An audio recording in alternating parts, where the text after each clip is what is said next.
Yeah. So the first time I saw it, again, this is the reason I hijacked Colin's HBO Max account. So I mean, like, because it was the big, it was the first big movie to come out that we weren't getting when we hit lockdown, and I was just like, damn, I getting a lot of FOMO here because not only is it James Gunn, but it's DC, and there's everyone around the world is talking about this movie. All the podcasts that I listen to, they're all talking about this movie, and I just really want on board. And the first time I watched it, I really, really enjoyed it. I really, really enjoyed it. I was so on board. And then I don't know. I watched it again. I was like, oh, that was okay. Yeah, that's happened to me. Like I've done that with plenty of movies. Yeah. I think okay. So look, I really like Gunn's direction at this point. To talk about Gunn's direction is a little kind of like redundant because we all know Gunn's direction. This is very Guardians. The way he kind of sets things up and the way he kind of treats the characters. They're all given their due screen time, and they're all given very quippy lines, and the story of this movie is kind of what ultimately lets it down for me. It's just like we're gonna set this on this island. It's just like big. There's this big villain. You guys got to go in and destroy this. Margot Robbie is Harley Quinn, and she's amazing as Harley Quinn. We know she can do this in her sleep, but like, it felt like they tried to give Harley something to do in this movie, and she goes on her little kind of like side quest that I kind of equate to Thor's side quest in Age of Ultron, and I was just like, why is this kind of happening? And like, it feels like a giant detour. And it's interesting because I felt that it kind of unfocused the movie for me a little bit. Sure, it finds its focusing and footing a lot later, and that final sort of act is... I really enjoyed that final act. I thought that was really, really well done. I thought the opening was really well done. I think it just kind of sags somewhere a little bit in the middle, like as if like he could have like tightened it up a little bit. I think all the characters are great though. Like I in particular fell in love with Idris Elba's Bloodsport. I fell in love with David Dastmalchian's Polka Dot Man. I thought he was great. And like it felt like Scene stealer. 100% a scene stealer, but like there is something I kind of want to talk about. And spoiler alert, I apologize, but it kind of needs to be talked about. I feel like Gunn kind of went into this movie being like, okay, who can I kill off? Who can I like shock the audience with? Like, and honestly, I genuinely felt disappointed when he died, when Polka Dot Man died, because I feel like there was a lot of potential there for that character to do so much more and be so much more. I'd love to build on that and say the thing I found most disappointing about his death was I thought he had some of the best character work in the film, and then his death happened as a joke. Like, I feel like I don't want a character... I love it if you make a joke. He's really funny, but don't do it to a character you maybe care about. A little bit. Yeah. No, that's it. Yeah. And I thought visually it looked beautiful. The soundtrack was amazing. Gunn's 100% adept at this. He knows what he's doing. There is one character that I didn't really love. And funnily enough, it's the one that's getting his own TV show. It's Peacemaker. I mean, like, I don't love Peacemaker.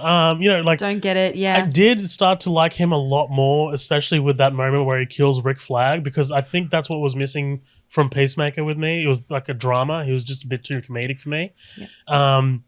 But like his kind of quipping and back and forth with Bloodsport just didn't really do anything for me. And like him coming out of the woods in like tidy whities, sure, it was random and hilarious, but like it was a bit like, what the fuck? I don't know. And maybe it's just John Cena for me. Maybe John Cena is just not able to get that across. I don't know. But like I just didn't really fall in love with that character like I really wanted to, because I do really want to watch this Peacemaker show. But the trailer for that show looks garbage. I'm sorry. I saw the trailer for that. I'm just like, I'm not vibing with any of this. I'm sorry, James. So I'll be honest, I haven't seen it yet, but I'm also not that hyped for a very similar reason. Yeah. Like, I get what you could do with that character, but out of him and Bloodsport was way more interesting. Bloodsport was awesome. I really enjoyed Bloodsport. This I think it's definitely more of a hit than it is a miss. It's not perfect by any stretch. It doesn't deserve the critical acclaim that it was getting a month before it came out. I think I I don't think it's better than Guardians of the Galaxy. I don't even think it's better than Guardians of the Galaxy Part 2 because I rewatched that and I love that movie now, like, in hindsight. Yeah. So I don't know. It's a rare kind of like meh for James Gunn.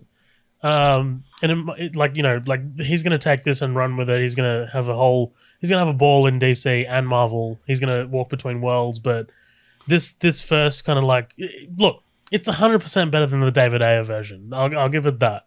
It's just it's just a bit uneven. So, but ultimately, I really liked it. Well, the thing with the David Ayer version is halfway through production, they went to him and said, make it like Guardians of the Galaxy. And now they have the guy who made Guardians of the Galaxy. Oh my God, yeah. David Ayer wasn't really given much of a fighting chance, but this movie is fantastic. But before I rant, maybe Adrienne, you should go first.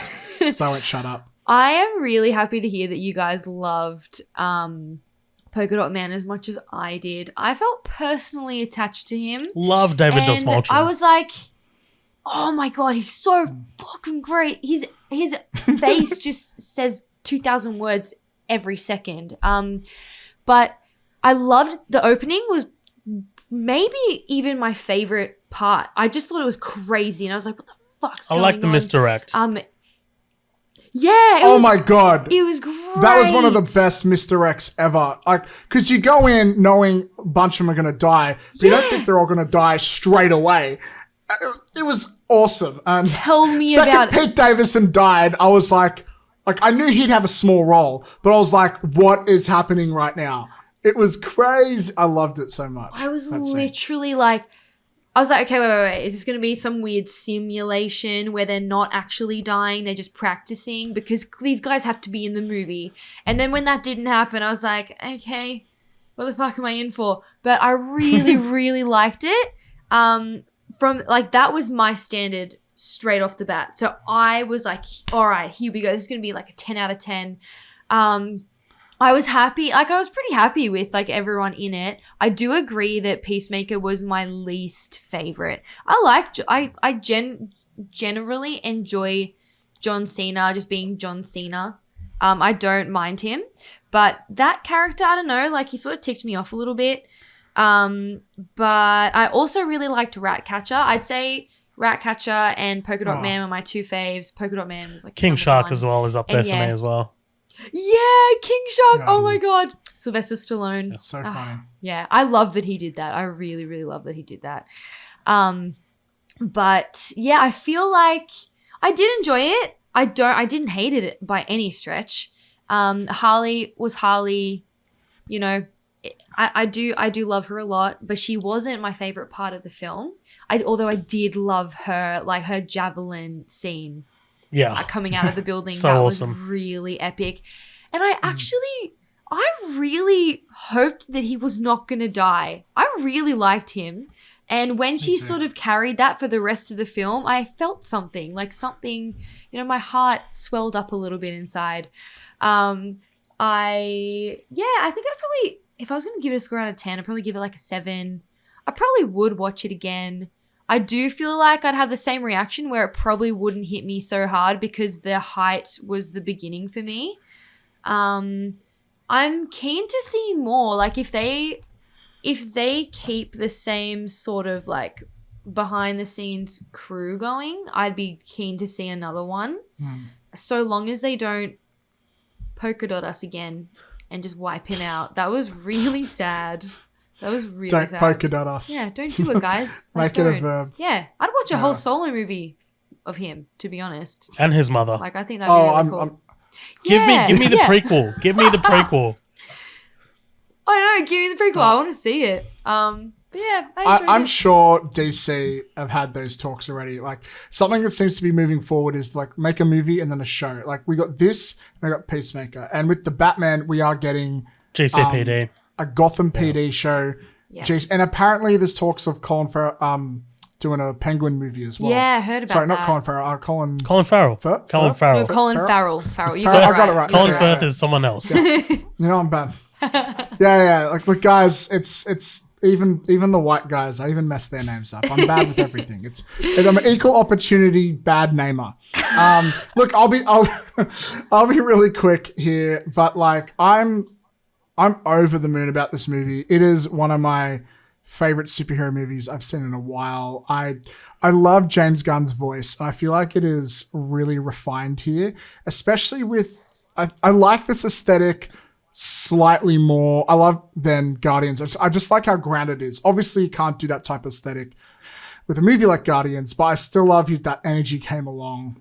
As much as I'm not the biggest John Cena fan, like I want to be a big John Cena fan, just he always comes off as a little wooden to me. I felt like this was a good role for him because he could flex his comedy chops while also being really strict, and I'm very tunnel vision. I believe in peace no matter what, and I think that's what made him such a great turn when he went villainous towards the end. For me, that was incredible. And then when he faces off against Bloodsport, I was actually disappointed the fight didn't go longer because I think that would have been great. But we got him to fight Rick Flag, which was awesome. I loved all the characters. I will say just one thing is I'm not a big Jai Courtney fan, but I liked him as Captain Boomerang in the last one. So I was really excited to see him here. And so when he died pretty quickly, I was like, guys, you finally got me excited to see Jai Courtney, and then you kill him off? Like, that's not fair. Yeah. Look, there's nothing really else to say that hasn't already been said. Actually, can I say like one more thing that I completely forgot about? One of my, for me, it is a spoiler though, like it is. Yeah, that's all right. My favorite comedic moment was when they accidentally kill all the village, like, everyone in the camp. Yeah. Oh my god! I saw some. I saw some controversy about that. Like being like how can we root for like people being like killing innocent people, but like at the same time it's like we're watching villains, so I don't really.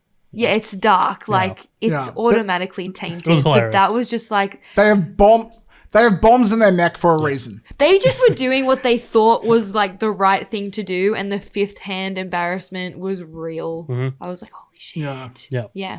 My last comment, I thought the Viola Davis and her team much better handled this time around. I loved seeing The Office and how it worked a little bit and the morality behind that. I thought it was done really, really, really well.